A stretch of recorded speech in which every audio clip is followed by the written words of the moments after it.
దీని గురించి తర్వాత మనం మాట్లాడుకుందాం.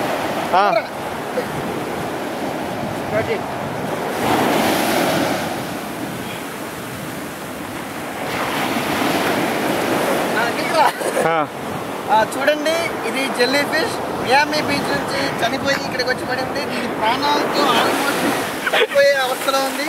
దీన్ని కాపాడడానికి ప్రభుత్వం ఎటువంటి చర్యలను తీసుకోవట్లేదు.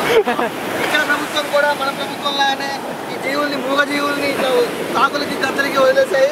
దీన్ని చూసుకున్నట్లయితే దీనికి 2 మీటర్ల పొడవు కాళ్ళు ఉన్నాయి. చూడండి ఎంత పొడుగు ఉందో. ఇది ఇప్పుడు ఇందాక 2 మీటర్ల వరకు ఉంది. అలజడిలో 1 మీటర్ కొట్టుకునిపోయింది. ఆ మీటర్ కనుక మనం తీసుకున్నట్లయితే మనం ఒక చీరను చేయవచ్చు ఇండియాలో. ఇది చూసుకున్నట్లయితే ఒక బెలూన్ ఆకారంలో, ఇలా శంకు ఆకారంలో ఉంటుంది. ఇది లేత నీలం రంగు కదా పోయింది. ఇది లేత నీలం రంగులో ఉన్న జెల్లీ ఫిష్. ఇలాంటివి మనం చాలా వేరే వేరే రంగుల్లో ఉన్న జెల్లీ ఫిష్ కూడా మనకు ఇక్కడ కనబడుతూ కనబడుతుంటాయి. ఆ విధంగా చూసుకున్నట్లయితే ఆరెంజ్ రంగులో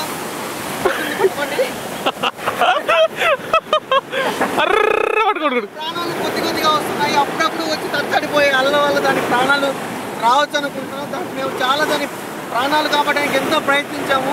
కానీ ఇక్కడ ప్రభుత్వం సహాయ సహకారం లేకుండా మేము కాపాడలేము.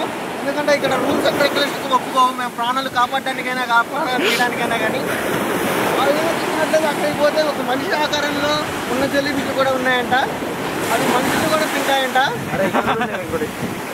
ఇవి చిన్నది వచ్చింది. దాని ఫ్రెండ్ అనుకుంటా, దాని ఆప్తమిత్రుడు అనుకుంటా. ఆప్తమిత్రులో వెతుక్కుంటూ వచ్చింది. పాపం ఈలోపు వాడు వెళ్ళిపోయాడు. ఇది మాత్రం ఇక్కడే ఉండిపోయింది. ఇది ప్రేమ. మన ప్రేమలో ఉన్నాయి. ప్రేమించలేదంటే చంపుతున్నారు. కానీ ఇది చూడండి, ప్రేమించలేదంటే ప్రాణాలు కోల్పోతుంది. ఈ మూగజీవులకున్న ప్రేమ కూడా మన మనుషులకు ఉంటే ఈ పాటికి మన సామ్రాజ్యం ఎంత విశాలంగా ఉంటుందో అర్థం చేసుకోవచ్చు మీరు. ఇక చాలు. కెమెరామెన్ తో ఆర్పీతో మియామి బీచ్